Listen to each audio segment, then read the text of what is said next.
Un mineur de 17 ans qui tue toute une famille, quel sort lui réserver? Question. Un mineur de 17 ans.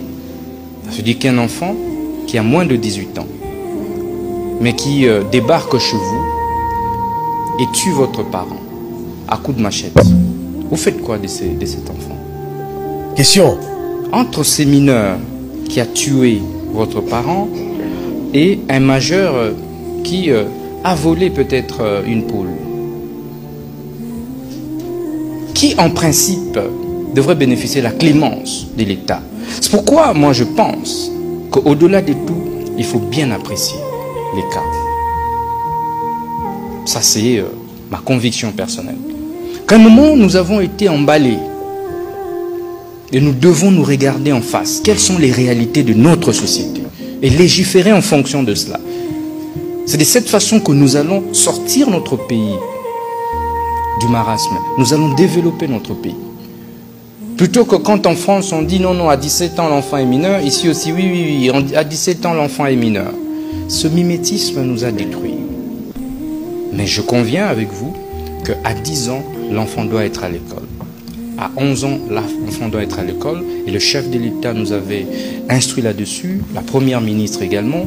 Et vous verrez que dans la politique du désengorgement, nous faisons en sorte que les mineurs, en tout cas pour peu que nous sachions, puissent être mis à la disposition de leurs familles respectives et être rééduqués. Nous avons fait intervenir les mécanismes des sanctions qui sont légaux.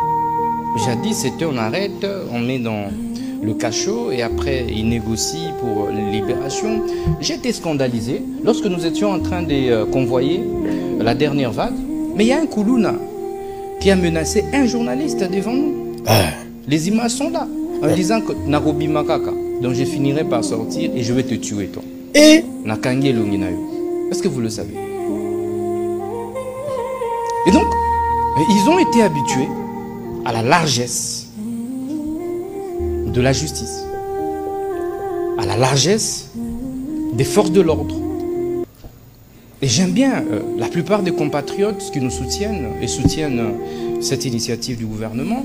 L'Afrique, tant que tu n'as pas encore subi l'agression, la barbarie des Koulouna, de ces bandits, de ces gangs urbains, ben il sera facile pour toi de passer à la télé, aux médias pour crier aux droits de l'homme. N'est-ce pas? Donc je crois que c'est un travail d'ensemble. Il y a même des parents qui se permettent de fabriquer, de créer, d'encourager les banditismes urbains.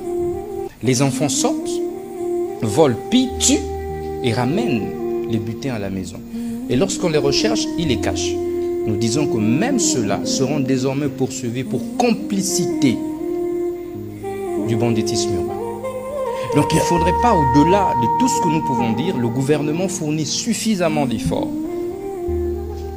Le gouvernement de la République déploie suffisamment de moyens, il faut le dire, pour pouvoir encadrer les jeunes. Mais savez-vous qu'il y a aussi suffisamment de manipulation et infiltration?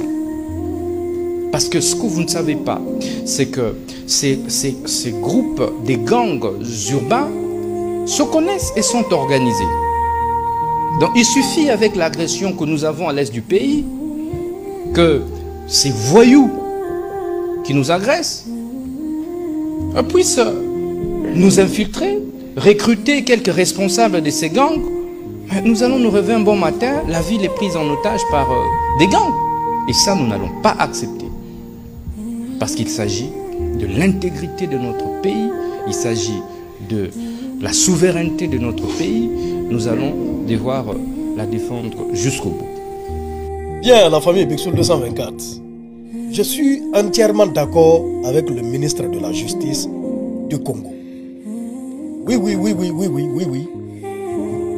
Je l'ai fait savoir hier, dans ma vidéo précédente, parlant des Koulouna. Il a dit vrai, tant que tu n'as pas vécu une agression de ces bandits, de ces voyous, tu ne peux pas comprendre. Il a dit, tu vas facilement te lever pour critiquer leur action. Il va parler des droits de l'homme. Il a donné un exemple. Un gamin de 17 ans qui se lève, qui vient chez toi, qui prend une machette, il dit pour rien. pour un téléphone, je ne sais pourquoi. Hein? Et puis il fait du sale à tes parents. Lui, il faut faire quoi de lui? Dans l'âme et conscience. Il faut le régler. Oui. Le gouvernement congolais a pris la meilleure décision. Je vois des gens qui sont d'accord et il y en a qui ne sont pas d'accord. Ils disent, oh, ce n'est pas normal, c'est des jeunes, c'est des enfants, oh, ils peuvent servir dans l'avenir, ils sont manipulés, ils sont ceci, ils sont cela, donc il faut les rééduquer, hein? Il faut qu'ils apprennent des métiers. Ça, c'est si c'est des délits mineurs qu'ils commettent. C'est si ils ont commis des délits mineurs. Voyez-vous, par exemple, s'ils ont volé, simplement, ou bien ils ont, en tout cas, des délits mineurs. Mais tuer des gens à coups de machette, tuer des gens à coups de machette. Lui là, tu veux le rééduquer comment? Tu veux le libérer dans la société demain comment? Et puis le ministre a été clair. Il y en a qui ont été emprisonnés, qui ont été libérés, qui sont allés encore récidiver. Et il a dit qu'il y a un Koulouna qui a menacé un journaliste devant lui. Allez, devant le ministre de la Justice, toi tu menaces un journaliste. Tu comptes sur quoi? Donc c'est un phénomène qui gangrène nos sociétés. Ce n'est pas que le Congo. Hein. Le Congo a pris cette décision pour se débarrasser de ces voyous. Mais il y a beaucoup de pays qui souffrent de ça. Il a raison. Il a dit s'ils laissent ça, ils sont en gang. Et après, ils seront puissants. Ils vont commencer à faire du vrai sale. Ils vont se rajouter à tous ces problèmes qui sont à l'est du Congo là-bas. Voyez-vous? Donc, c'est la bonne décision. Mais simplement, il y a une seule partie où le ministre même a dit, voilà, si des gens connaissent un Koulouna et n'ont qu'à le dénoncer, du fait que ça sera basé sur la dénonciation, je pense que si quelqu'un n'est pas pris en flagrant délit de crime, hein, en flagrant délit de crime, je pense qu'il doit être jugé, hein, pour qu'on puisse définir s'il est coupable ou pas. C'est-à-dire pour ne pas aussi exécuter des innocents. C'est là le problème en fait. Voyez-vous? Mais tous ceux qui sont pris en bande organisée, commettant des crimes, allant jusqu'à éliminer des gens, allant jusqu'à tuer des gens, ils ont été pris en flagrant délit, ils sont là à faire ça. Vraiment, il n'y a qu'une seule réponse. Il n'y a qu'une seule réponse. S'ils ont 16 ans, 17, s'ils ont 15 ans, 16 ans, 17 ans, jusqu'à devant, ils doivent aussi passer de vie à trépas. Mais lui-même, il a dit, si c'est des bébés, 10 ans, 11 ans, moins que ça, des enfants, hein, ceux-là, ils doivent être rééduqués parce qu'ils sont récupérables. Mais quelqu'un qui a 17 ans, il connaît tout. Hein. Quelqu'un qui a 17 ans, il connaît tout.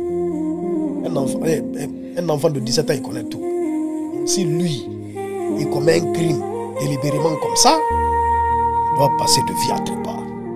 C'est la meilleure solution. On a dit pour couper ça, pour couper coup, c'est la meilleure solution qu'il y a là-bas. Comme au Salvador. C'est-à-dire on te règle. Regardez le président du Salvador. Il a débarrassé le pays de tous les gangs, de tous les bandits. Les bandits tremblent. Tu ne peux pas faire du banditisme au Salvador. Parce que si on te prend, il n'y a pas de débat. Il n'y a pas de débat. Ça dit, c'est fini pour toi. Donc par rapport à ces Koulouna, à ces voyous, hein, qui font du sale, partout, ils doivent être réglés ainsi. C'est de ça qu'il s'agit. Bixou 224. En tout cas, toute l'Afrique, la plupart des gens sont d'accord avec ça. Hein? Oui.